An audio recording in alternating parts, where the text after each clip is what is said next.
Good evening, everybody, and welcome to another hashtag What's Next here on Open Dialogus. Thank you all very much for joining us this evening. And of course, today it was Budget Day in England anyway. I think in Scotland it was Nicola Sturgeon Day. But anyway, I guess a lot of focus was on the events at Westminster. So that's what we're going to talk about. And I'm very pleased to be joined tonight. I can't think of two better gentlemen to spend an hour chewing the political cud with than Roger Helmer and Godfrey Bloom. Both gentlemen really do not need an introduction from me. I think they're friends of the stream, regularly on the stream. And both Roger and Godfrey are well versed in matters financial and economic, which probably is unlike most of those people sitting in Westminster, actually, come to think of it. But right, guys, to start with, I wanted to just to put things in context, because it's good to put things in context. I just want to put up this slide. Just want to share this with you. This was economic growth 2020 across major economies. You can see China was the only economy that showed any growth. Oh, what a surprise. And then various levels of decline, US being not too bad, and UK being spectacularly awful, really. So that's the context, guys. The UK had a annus horribilis, to quote Her Majesty, in 2020 from that economic point of view. And today, Rishi strode up to the dispatch box to tell us. He told us this. This is the most understated headline ever, right? Watch this. Economic recovery will take a long time, Sunak warns. You don't say, Rishi. That comes from the people who brought you Is the Pope Catholic and Do Bears Defecate in the Woods? But anyway, apparently, Roger, did it come as a surprise to you, given 2020, what you saw today from the Chancellor? I don't think it came as a surprise. Can I just qualify something, by the way? That data about Britain having the biggest decline in GDP, there is a very good case, I think it was Ambrose made it in the Telegraph, that we have slightly different accounting standards for GDP. And he says that if you apply the same standards across the board, we're actually in the middle of the pack. I mean, it's still pretty terrible, but we weren't necessarily bottom. Okay. Yep. And he thinks we will tend to recover because those accounting practices reverse on the way up, as it were. Yes, he faced a very difficult problem. First of all, there is the fundamental problem of, on the one hand, you want to keep the economy going. On the other hand, you start getting worried about levels of debt. And all I can say good about levels of debt is we may be in terrible trouble, but I think many or most countries in the world, the Western world certainly, are in a similar situation. So we're bad, but we're not uniquely on the naughty step. The other issue he had, and this was trailed a fair bit, would he be tempted to actually take a completely political stance and say, right, I'm going to hit them with tax rises immediately, because then 6 months before the next general election, we can come back and have a giveaway budget. I will say in his favor, he didn't actually do that. What I am left with, well, two worries. First of all, his objective in the medium term must be to resolve the debt problem.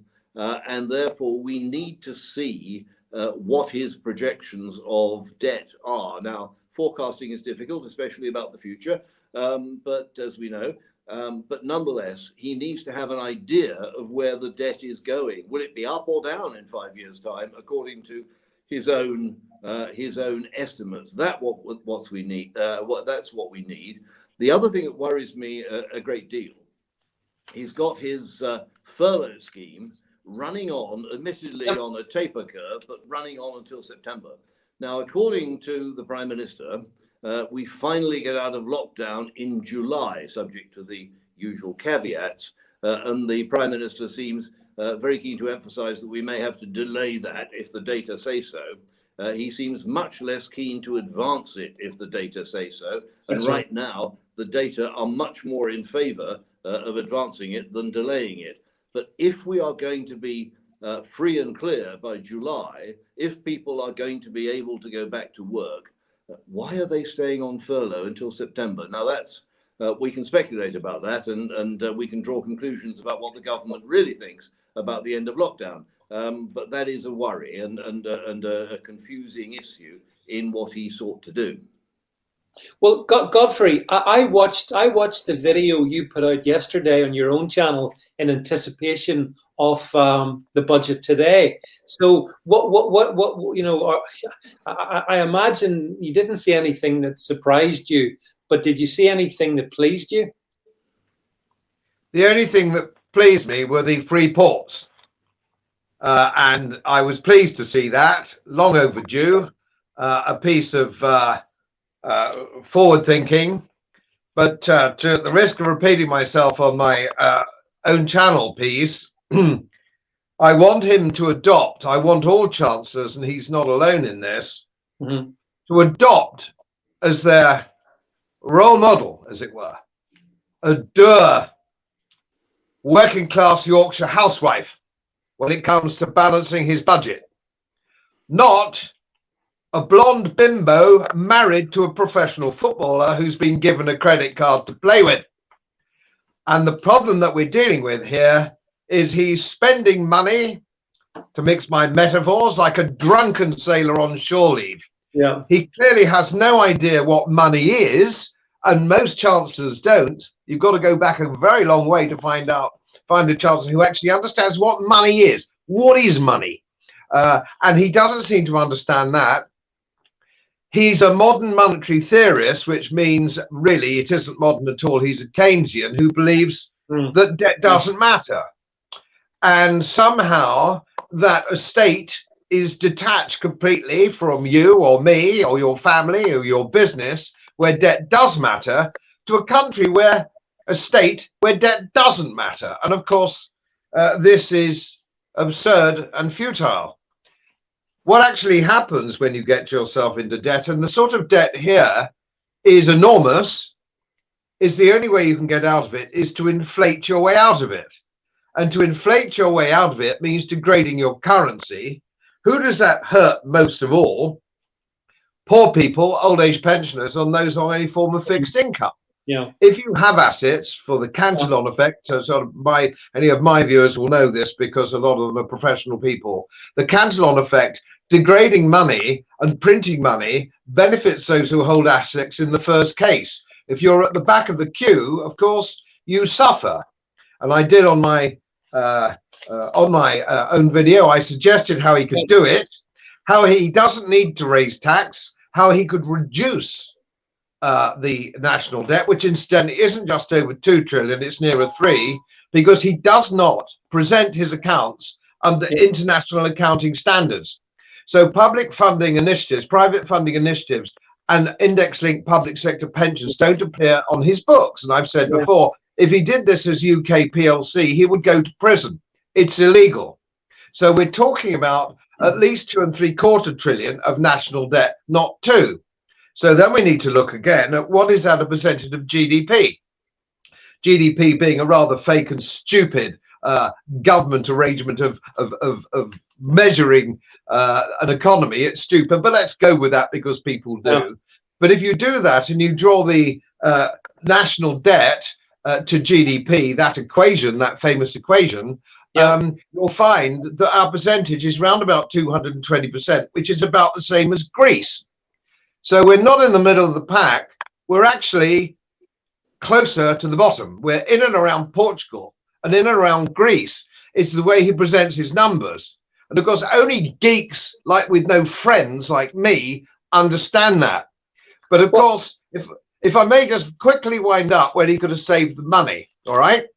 And not this year, because this year's been slightly different. First of all, I don't like his reference to COVID-19 affecting the economy. His reaction to COVID-19 has trashed the economy. Yep. His lockdown has trashed it. It's not COVID, it's his government's reaction to it. But here's how you can do it. And I put this to Andrew Neil several years ago on his political program and blew his socks off with it because it's quite simple. You get rid of high-speed rail, all right? Bin that, that's 100 billion. There's over 200 billion a year going in quangos, nearly all of which we could get rid of without feeling the draft. There's £1 billion a month going in overseas aid, most of which is unaudited. The national health budget now, the national health and social care budget in England alone is 220 billion. All right, 220 billion. You could knock 100 billion off that if you sorted out your management and your procurement without sacking a single nurse or doctor or closing a single hospital. None of this is difficult if you had the political will. The reason the country is in debt is because we have chancellor after chancellor who simply doesn't understand how to balance their books. Until we get a chancellor who knows how to do it, the whole thing is going to go down the lavatory.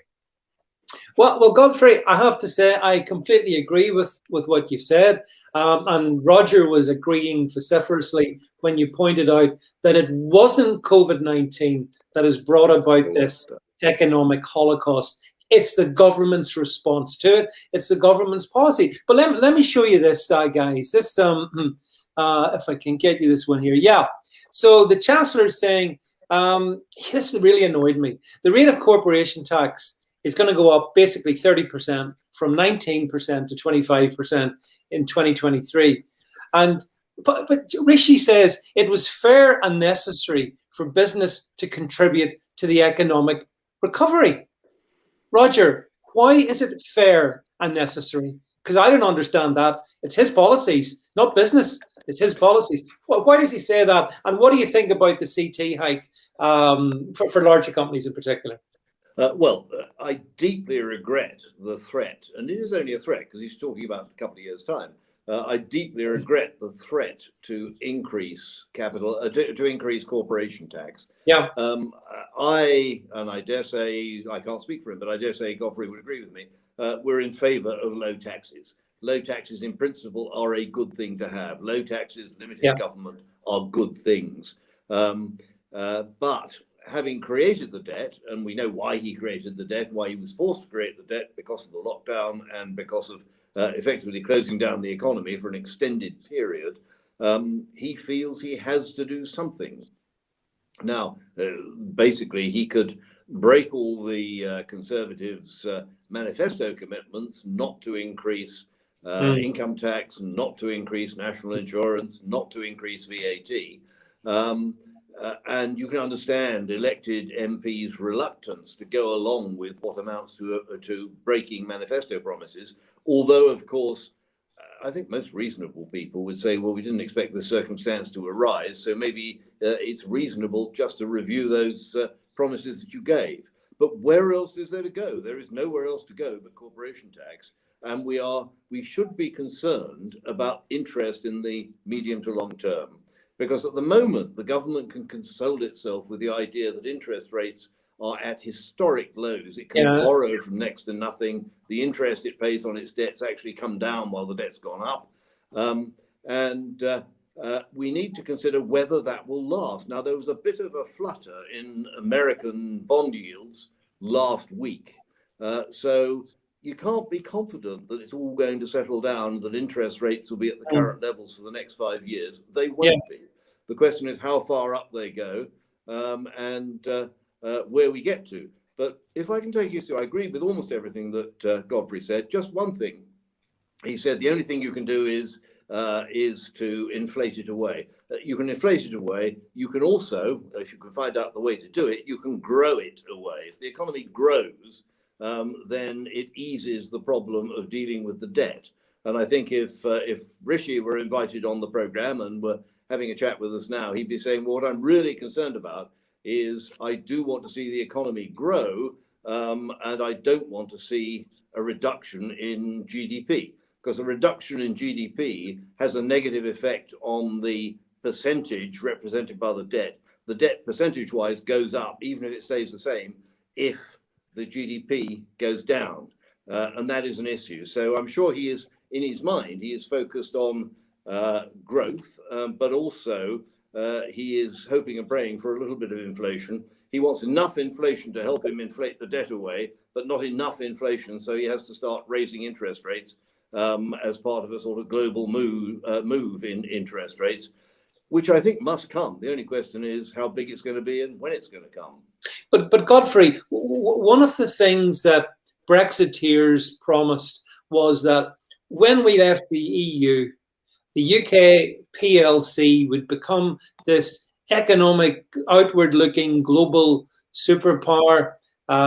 Singapore on the Thames, all of that, Godfrey. And when it came to things like corporation tax, we could even reduce our corporation tax lower than that, which it is at 19%.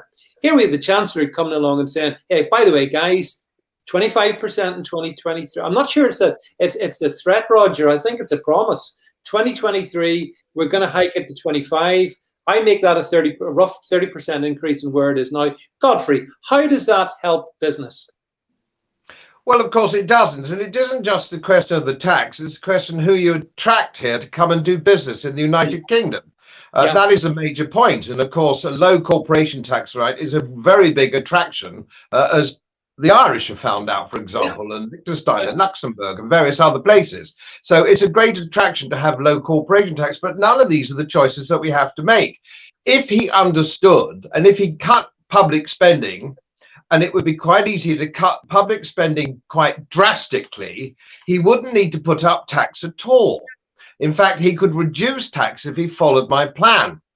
Also, of course, he then paid tribute. He went on to pay tribute, and the Prime Minister before him paid tribute to the public sector and how wonderful the public sector. The public sector is a huge ball and chain round the country's neck. There are far too many people in the public sector. It's getting to the stage like 17th, 16th and 17th century Spain, where one young man in 4 was in holy orders. You cannot run an economy like that. You cannot run an economy with everybody at Whitehall or the town hall, basically tossing it off on full pay. So right. If he's talking about who's got to pick up the tab for his appalling reaction to COVID-19, it's got to be the public sector.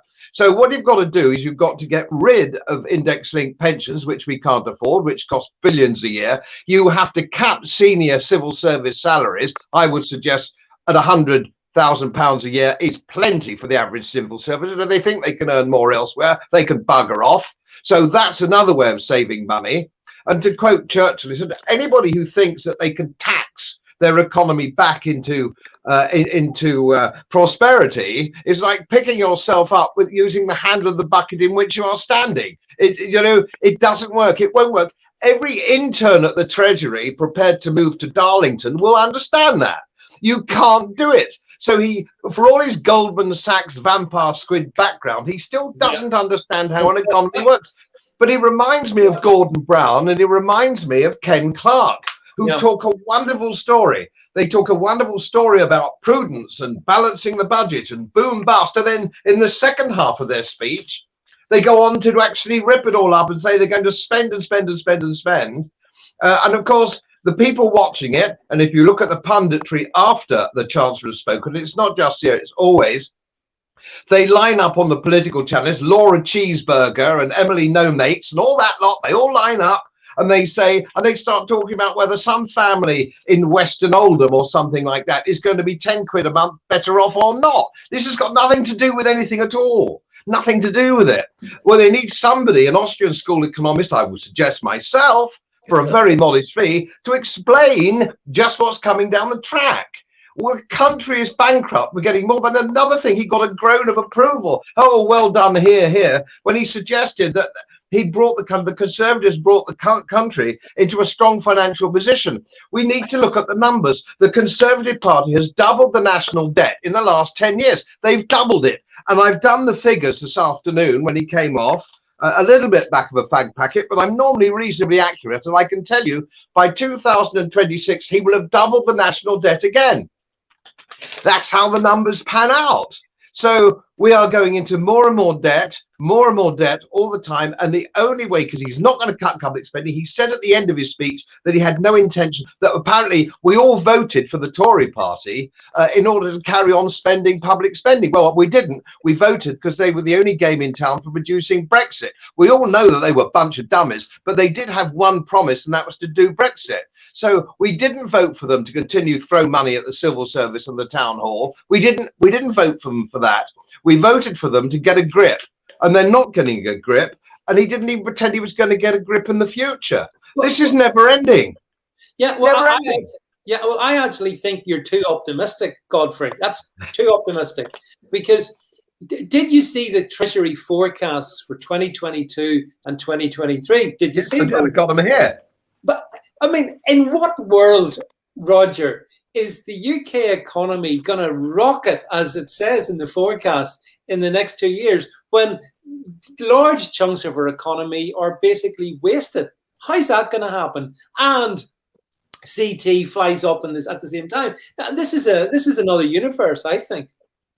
Well, I think maybe the government really ought to start listening to Godfrey's solution. In fact, we thought we were voting for a Conservative government because it says Conservative on the label, but it doesn't necessarily do what it says on the tin. No, we do not have what I would call a Conservative party, and this is a fearful problem because you can criticise Rishi Sunak for being profligate in his spending, but we all know that his next door neighbour in number 10 is actually in favour of more spending. He not only wants HS2, he actually wants a tunnel to Ireland. And again, like every other Tory policy, every other government policy, there is no attempt to justify it in terms of a cost-benefit analysis. So much of what the government is doing, zero CO2 emissions by 2050. Yeah. Nobody has attempted to do any kind of cost-benefit analysis on that. Nobody has done any cost-benefit analysis that I'm aware of on HS2. And if you do it, you're going to find it costs a great deal more than any putative benefit.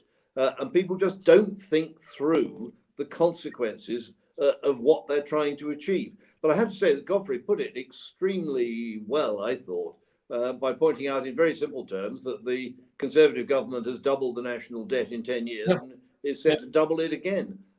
This is scary. And as Godfrey says, there are obvious things. I mean, the Quango thing is a thing that I haven't really sort of wrapped my head around. But obviously, the issue of HS2, I mean, there is £100 billion, which in anybody's bank account is a whole lot of money, that we are simply wasting on something that didn't look very good 2 years ago and looks absolutely disastrous. Now everybody's working from home and using Zoom. Yeah, but the thing is, all those suggestions that Godfrey made, I mean, the awful reality is Rishi and the gang aren't listening, I'm afraid. And they are spending, Godfrey, like, you know, it's going out of fashion. And they are, whoever is making the forecasts in the Treasury, I'm not sure what they're on. I'd probably like some of it, to be honest, because it obviously it provides you with rose-colored spectacles, because that's sure as hell what they have. And so I don't see how their forecasts for our economy over the next couple of years are just in any way realistic, which means that the economy cannot possibly deliver back into the government coffers that which is being forecasted. And that's why, as I said, Godfrey, I think things will deteriorate, not improve. Yes, there's no glimmer of hope. 10 years ago, I made a speech in the European Parliament condemning what was then known as, and still known as, the European Investment Bank in order to build wind turbines in Africa. And I tried to explain to the Commission that there's nothing worse than is it, well, public sector banking, who actually then invest in all sort of scatty-brain schemes that any Greens are coming up. Now, I'm very glad this nonsense bank's coming to Leeds, because it's Yorkshire, jolly good show, but it'll be yet another failed bank.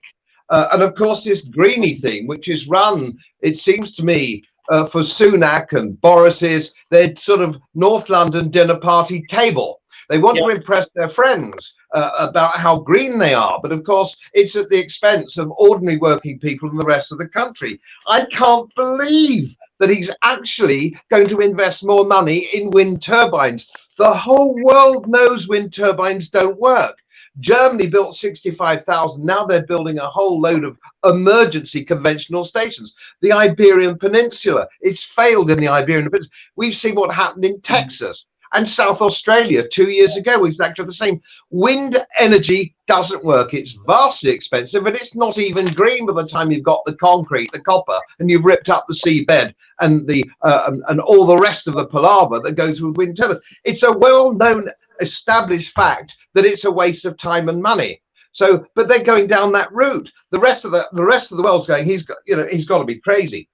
Wind turbines, it's absolute madness. If they were talking about sort of more advanced systems of energy, I would be happy. But even Cameron, who, let's be frank, was a complete and total chinless wonder, said, for goodness sake, we've got to cut the green crap.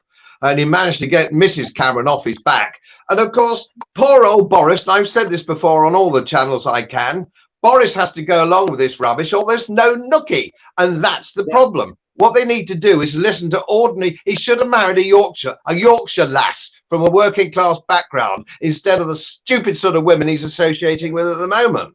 Yeah, but the thing is, when it comes to Rishi, I believe he's married to a billionaire's daughter, Roger. So that may comfort him from some of the financial shocks that everyone else has to put up with. But Roger, further to what Godfrey said, in the speech today, I listened to Rishi. I started to fall asleep when he talked about the drive to get to this zero carbon economy.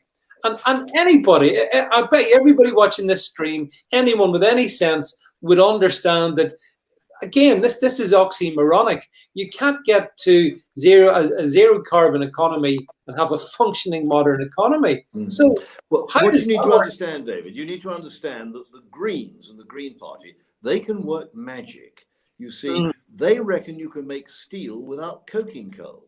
So there's no need to dig new mines in the northwest to extract coking coal, because I'm sure we can do it without. And presumably we can build wind turbines and so on without using steel. Obviously, you wouldn't need steel for that, would you? So they live in an entire fantasy land where they simply lose track of reality. The other point is, I mean, never mind the steel, the amount of mining that goes on in order to provide all the rare earths and the lithium and all those things that they need for their batteries and their dynamos and so on. The environmental disaster that's been created in China by this mining. Apparently, pollution is a bad thing in the West, but it's okay if it's in China and nobody minds about it. The whole green lunacy is based on shallow thinking, a lack of clear knowledge of the technology, and frankly, they can't do what they say they're going to do. I mean, Godfrey's absolutely right about wind turbines. How long does it take for politicians, and especially green politicians, to realize that the facts are out there? You can read the website of the Global Warming Policy Foundation. They've covered this in considerable depth. These things, as Godfrey says, don't work. They're very expensive. Their output declines over time. Apparently, you get insects coating the blades of these wind turbines, which drastically reduces the aerodynamic efficiency of them. The costs of maintaining them are very much higher than anybody believed. But the one cost that they miss out on is the cost of intermittency. If they ran all the time at the same sort of level, they might have a part to play.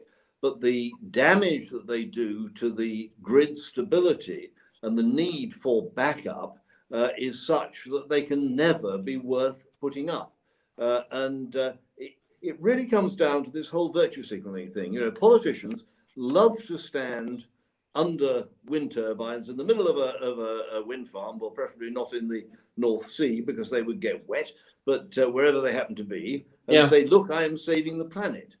When I was an active politician, I used to stand in front of wind farms and say, look, they're wasting our money.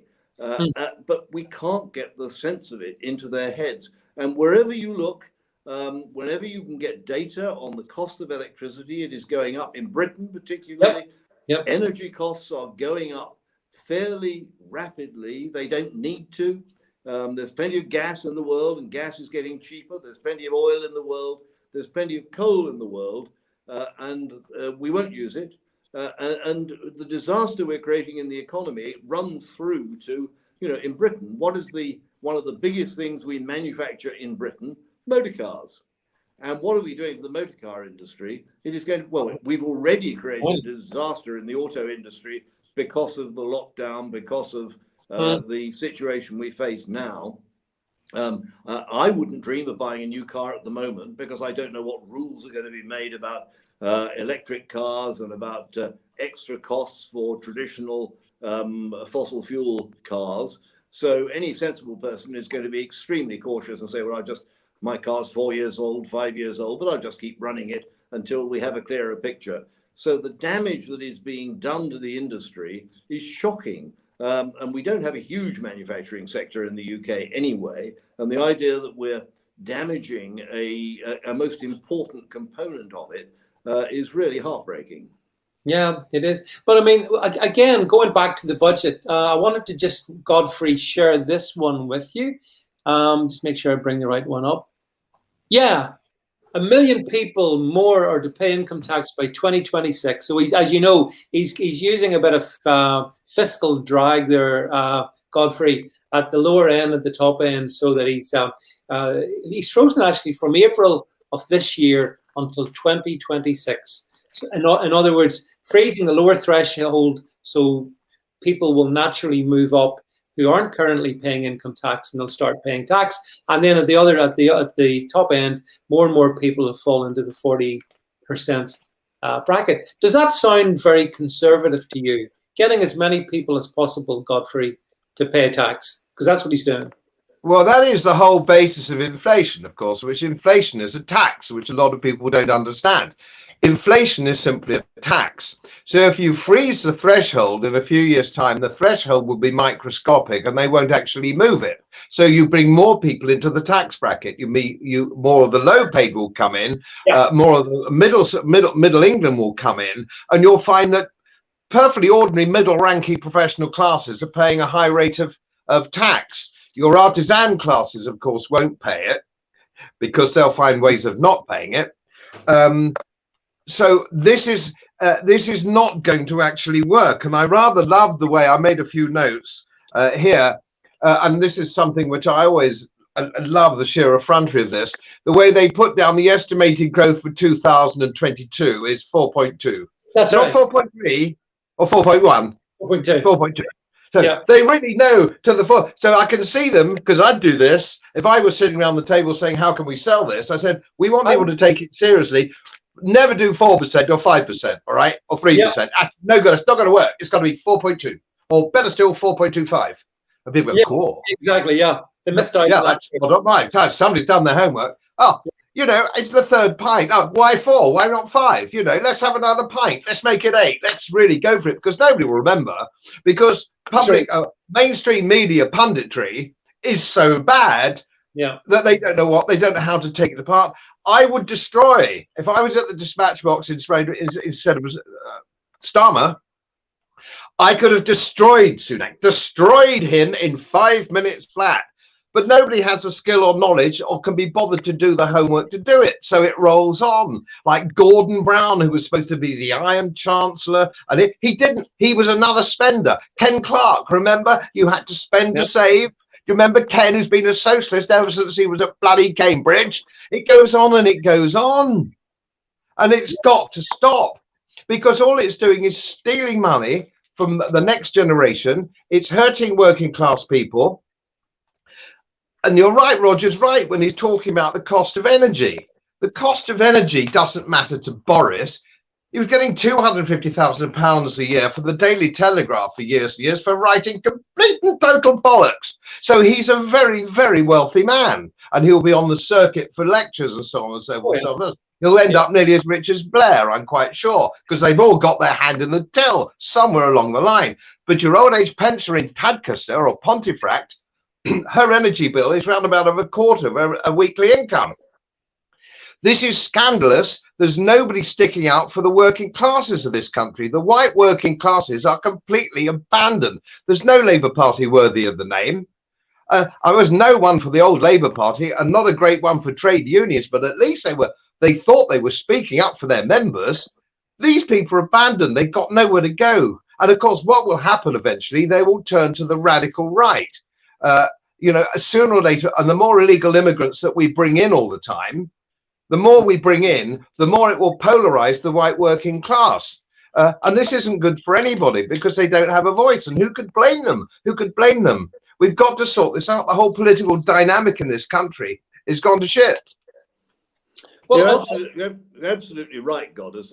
And we're seeing this weird new pattern where the Labour Party wants to be on the middle ground. I mean, Blair was the big exponent of the middle ground, but I think Starmer wants to be there as well. All you can say for Jeremy Corbyn is he was different, even if he was wrong. But you now have a Conservative Party that also wants to be in the middle ground, and especially Boris Johnson clearly wants to spend even more than Rishi Sunak.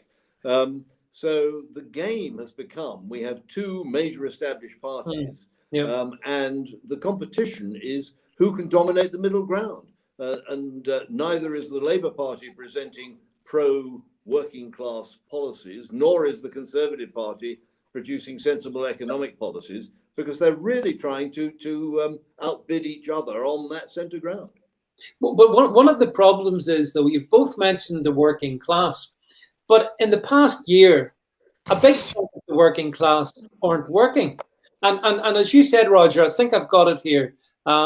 We had the furloughs being extended until the end of September, with government paying 80% of employees' wages up until, I think it's June, July, and then there's a taper, as Godfrey said, it tapers across July and August. And that's when all the screaming happens. But the thing is, the working class, a chunk of the working class can't work, to be precise, because the government's made sure that they can't work.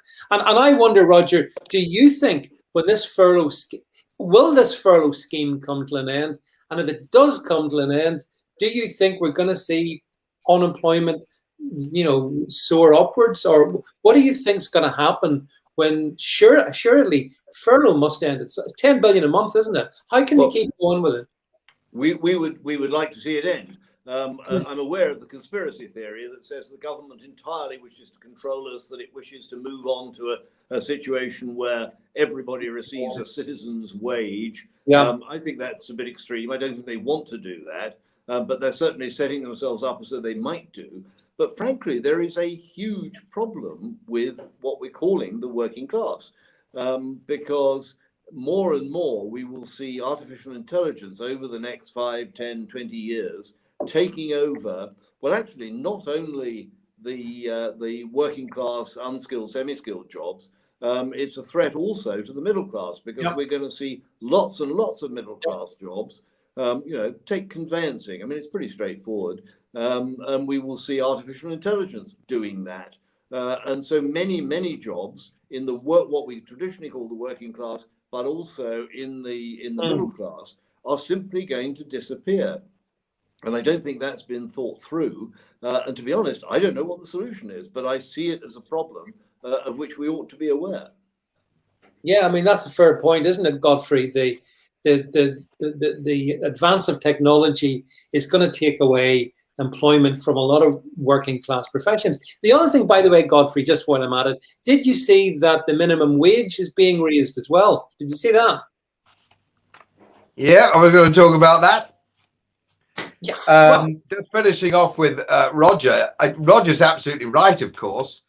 Largely, although Roger does have the brains of an archbishop, but you don't actually need the brains of an archbishop to know this is coming down the track, because we've seen it all before. We saw steam, we saw machines in the 19th century that brought out the Industrial Revolution, and people have to find something else to do. The manual labourer, the farm labourer disappeared. They went to the... All this is history. None of this is new. We know all about this. And so what we need to do is understand that it's coming.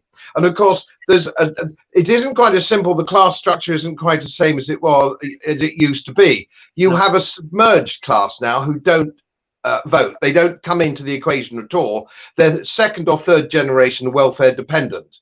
They simply don't participate in the political dynamic. Now, where the floating ground is what Roger and I from our generation perhaps might have called the artisan class. I don't know whether you can still say that. That's your bricky, your sparky, your joiner. These are skilled men. These are men from the sergeant's mess, if you will, oozing with ability and common sense, who voted Brexit almost to a man, because they're the people who actually understand how the country works, because they're on the sharp end of it, putting shelves up and doing stuff. You know, they actually do stuff. I think Roger and I would both agree that if we were rubbed out tomorrow morning, the world wouldn't actually miss us, really. But the world does need people who actually do something. So, of course, the problem is, as you say, when this comes along, as coming it is, the trouble is your middle class will retain their jobs because they're at town hall. They're unsackable. They're not monitored. They don't have to create any increase in their in production. They are watertight. Their pensions are index linked. Their salaries are index linked. Your middle class, who are outside the public sector, of course, they will suffer. Your working class, and when I mean working class, I mean people who actually do get up in the morning, who are very resentful of the welfare system as it's run today. Not a single mention today of welfare reform, which, of course, its beverage has morphed into a lifestyle choice. That needs looking at, and he didn't even mention it.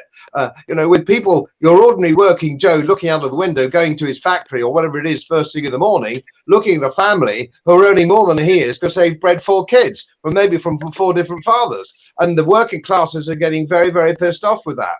To just turn then, if I may, to the minimum wage. And this is not the role of government. I'm making a speech tomorrow night on Zoom on the role of government. It is not the role of government to interfere between an employer and his employee. We have a perfectly good law of contract, and those two people can come together under English law, contract law, and decide how they want to take their relationship forward. That's what they don't need a politician saying. And Sunak and these people make me so cross. He was saying it's going to be £8.70 or whatever it is an hour. Like he was paying it. Like he's not paying it. He's making businessmen pay it, whether it's a livable wage or not. It doesn't matter, because a livable wage, you wouldn't need legislation for a livable wage if there wasn't massive VAT, massive duty on petrol, massive duty on booze, massive duty on fags, huge rate bills to pay local governments pensions. This is a right. He's talking about the living wage. The reason people can't live on £7 an hour, if it was £7 an hour net without all these taxes that they have to pay, they could afford to live on it and they wouldn't need that legislation. This is the problem that he doesn't seem to understand. But it shouldn't be micromanaging. It's not the state's role to micromanage, because I can tell you what will happen in the northern hospitality industry. Let's just take that as an example. I live here and I know how it works. If you start having to insist on near £9 an hour, all that will happen is that when the pubs come back or the restaurants come back, they'll have 1 fewer waitresses, 1 fewer assistant managers, 1 fewer assistant chefs. All that's going to happen is that you will employ fewer, because you know that in order to make your business viable, you have to have this profit margin. And if that's eaten into, and anybody who runs a pub or an eating pub, or they'll say the same, we can't open on a Monday because sometimes nobody comes in. I can't afford to have a waitress stood there if nobody comes in. In the north of England, that's crippling. He's not helping anybody, but how would he know that? He lives in a different world to us up here. He lives in a different world. As you say, he's married to a billionaireess. He went to a big public school, I gather. He's a very nice guy. I've met him. But of this world, he is not. No, and you know, you are right, Godfrey. The thing about these people having the nerve to set a minimum wage for private business, I mean, all it does actually is, for example, in the States, where I think Biden's wanting to increase the minimum wage, almost double it up to $15 an hour, all that'll mean is that all those McDonald's and Burger Kings and all those other, fast food outlets where a lot of people do, have gainful employment, but at modest wages, they'll just stick in, the touch machines. That's it. It actually speeds up, Roger, what you were talking about a few minutes ago. This malign interference. And the other thing I wanted to say just before I come back to you guys is, again, to pick up on your own point, during lockdown, while so many of the smug public sector middle class sat on full salary at home, it was guys in white vans, sparks, plumbers. We've got a gas engineer in the stream here. Guys like this guy here, Chris Davis, one of my regular supporters. Guys like that, and tens and maybe hundreds of thousands like them that kept this country going. The white van man, I suppose we call them, but they are the backbone of our economy. I see nothing, Roger, in this budget today that helps these guys. I see nothing. Well, no, I mean the minimum wage will have a negative effect. Partly, as Godfrey rightly says, it'll cause businesses to try and operate on fewer staff, so the service will be worse. The other thing it's likely to do, though, is to increase prices. And given that people on low incomes have an occasional treat by going to McDonald's, they're going to find that is much more difficult to do.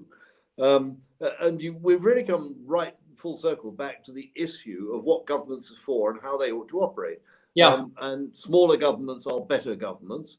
Governments that don't interfere in contract law, as Godfrey wisely points out, are better than those that do. Unfortunately, it's become an assumption, and it continues to be an assumption, that governments can solve problems. Our experience actually is that governments are much more likely to create problems. Yeah. But as long as the government is there and you've got people jumping up in Parliament saying, here is a problem, what is the government going to do about it? The government feels obliged to go and try and do something. And mostly what it does is counterproductive. Having said all that, I mean, I think Rishi, given the situation he's in, given his detachment, as Godfrey says, from the lives of ordinary people, is addressing the problems as best he can and trying to resolve the inherent contradictions. The trouble is the inherent contradictions are of such a scale that there is really no solution to them. And I hate to take this conversation to a dispiriting conclusion, but as Godfrey says, we could well see the national debt double again in the next 10 years. It is difficult to see a solution. Is there a solution?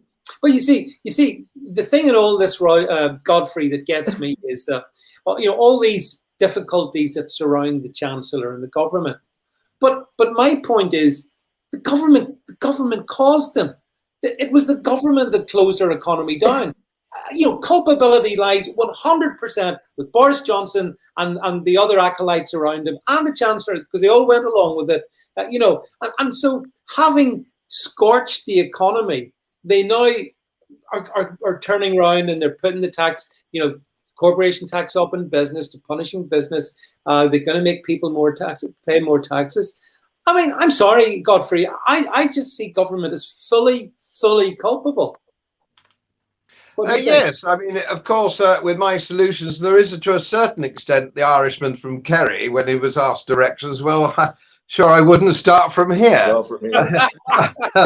But it is fair to say that I have outlined a very comprehensive plan as how he can dig himself out of this hole with political will. And he's still got 4 years. This government has 4 years. They've got the cover of this coronavirus, which hasn't yet been exposed as a scam that it is. Most people still think it's real, and that's going to change. But now they could now really drill down and do stuff and make a good job of it. If I just return to the minimum wage for a second, it isn't just a question of the £9. It isn't just a question of the £9 an hour. It's if your unskilled waitress is on £9, your chef wants £12. Right. And your sous chef wants £13, and you've got this knock-on effect of what the old unions used to call differentials. You have your differentials, you see, and you make everything more expensive. And all that happens is people who maybe went out once a week to eat at a restaurant will now go once a fortnight. So, I agree. Yeah. The mistake that he also makes, and I make this time and time again when I'm speaking at universities. And I do not understand, it's the same with all chancellors and politicians. They always assume that if you increase the tax rate by 10%, you increase the revenue by 10%. Never in the history of taxation globally has that happened.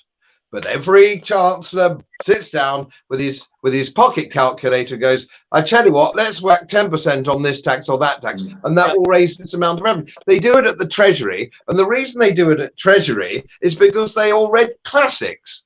There's nothing wrong with classics, but they don't even carry a pocket calculator, these characters. I mean, look at Boris. I mean, he's off the wall, isn't he? But my goodness me, he's electric when he quotes Ovid or whatever he wants to quote. Oh, he's better at Ovid than COVID, let's put it that way. So what we really need is what we really need is somebody just understands how to balance a budget. And may I just quote Lord Salisbury, which I always do on here, and I always do when I get an opportunity.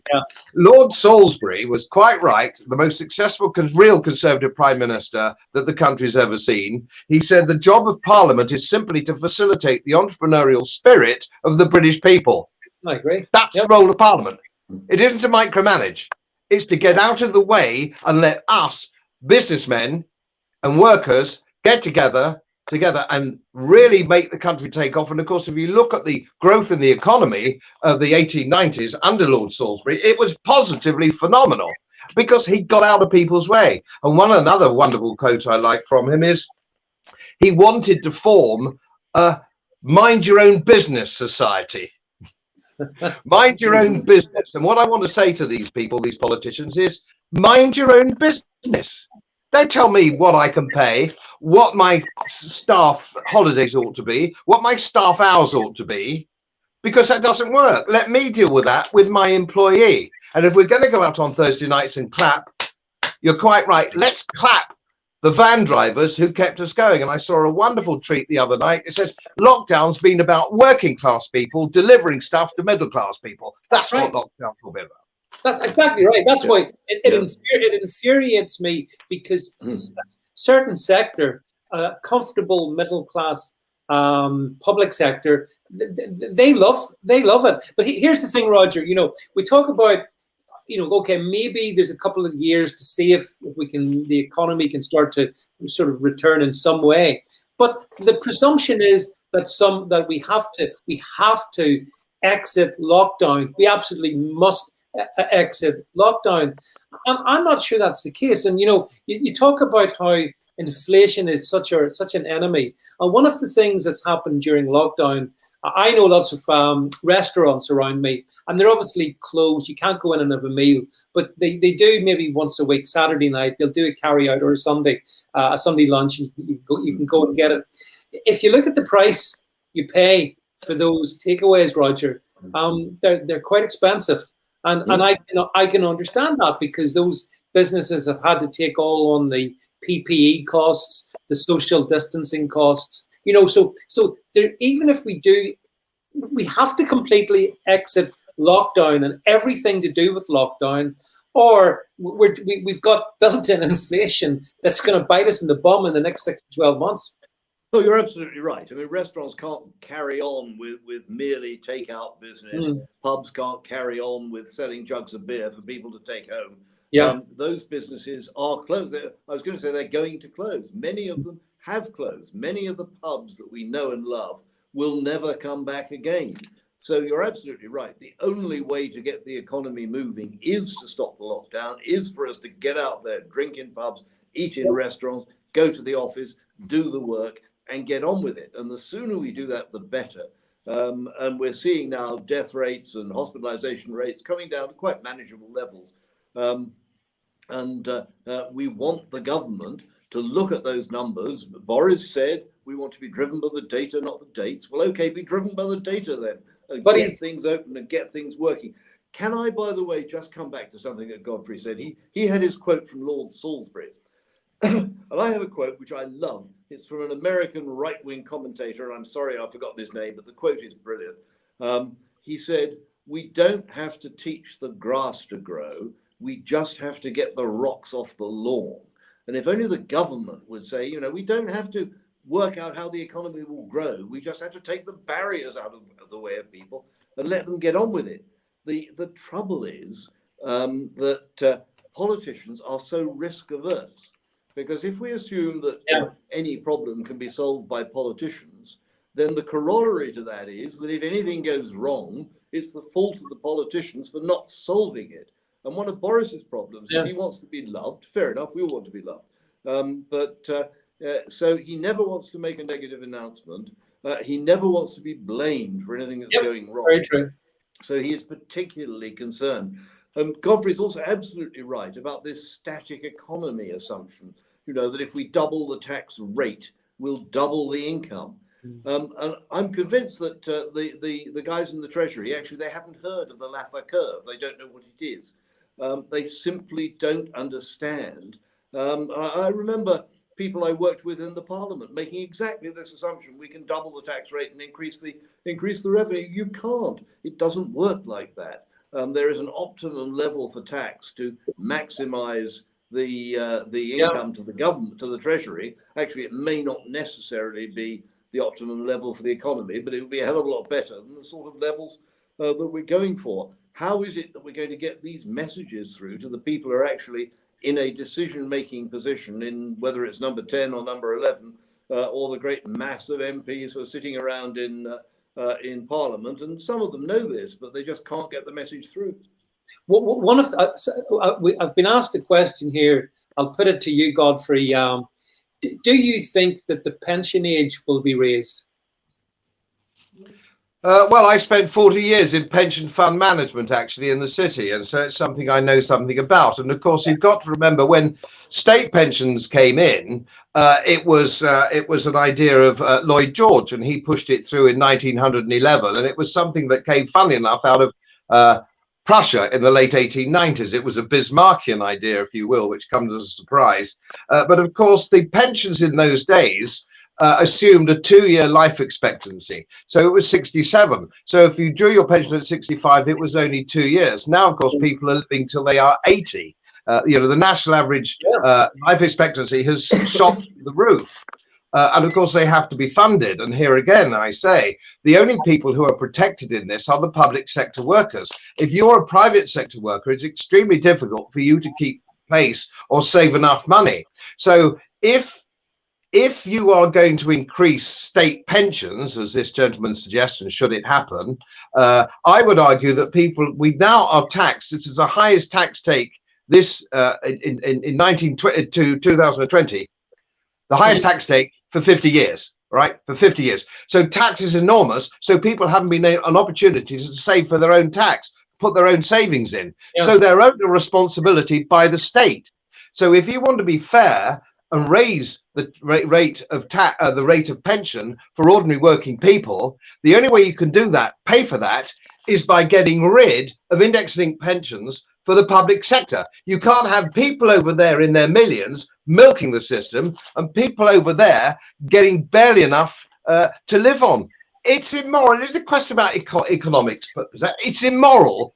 It's immoral that a retired civil servant should be on £90,000 a year index-linked at 65 for the rest of his bloody life, having done bloody nothing probably, except turn up 9 till 5 and collect his OBE or his CBE, depending on his rank. It's immoral. It needs dealing with. And if you moved from that side pensions to the greedy buggers who didn't earn it, to those who did over this side, the world would be a better place. Yeah, but if you tried that, Roger, the screams from the public sector unions would reach heaven. Well, I'm afraid that politicians just have to face some of these problems at some point. But it is absolutely right. The yawning divide between public sector pensions, and I'm ashamed to say that I do have part of a public sector pension, but there you go, and the people who have saved privately for their own pensions is actually vast and is more and more difficult to sustain. And I think this is one of those imponderable questions like social care that governments are going to have to get a grip with at some point.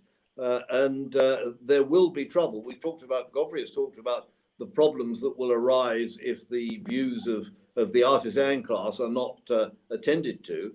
This is just another factor in the mix. It's one thing to look at, for the artisan, to look at people who are getting more money than he is by living on welfare. It's another thing for him to look at the retired civil servant. And it's not just civil servants from Westminster. It's civil servants up and down the country, people who've worked for local councils and so on. There is an enormous cohort of them. Maybe Godfrey's got a figure for it. I don't know what it is, but it's millions.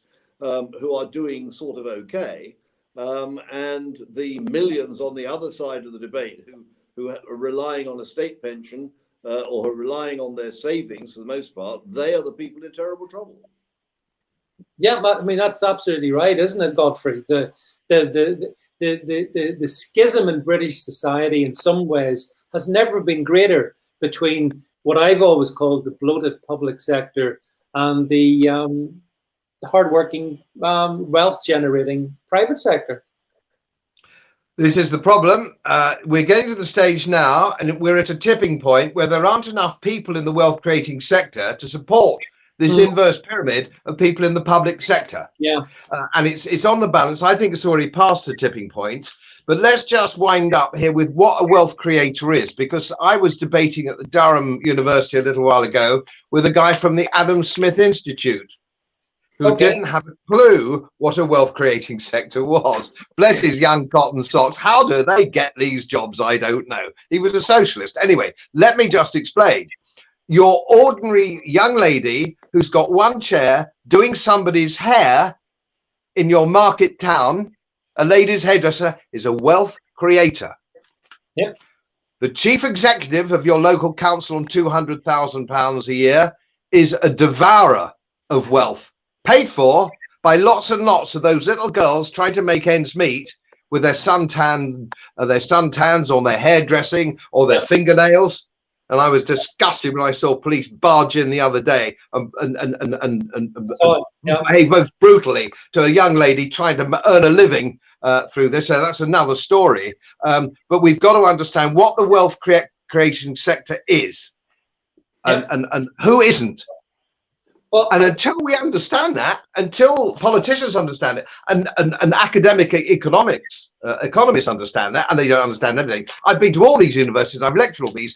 You've never ever met a dumber bunch of people in your life than an academic economist at a university. Will Hutton, his role model, his economic role model for a prime minister is Clement Attlee. I've got to go and shoot myself. Excuse me, I'm going to get my gun and shoot myself. Well, like one thing, Godfrey and Roger, I have to say, it is really such a pleasure to spend an hour with such erudite gentlemen, quoting some wonderful quotes from Lord Salisbury, which I know you'll love to quote him, Godfrey, and the quotes are always good. Roger's quote was a good one as well, and I think, you know, the people who watch this, if nothing else, folks, you get a free education basically from us here in Open Dialogists. So look, Roger and Godfrey, it's been a pleasure to be with you. Thanks everybody who's been on the live stream. Thanks to everyone who will watch this in replay, and I'll be back with you again this time next week. In the meantime, that's all from us in Open Dialogists. Have a good week. Bye bye, everybody. Bye bye.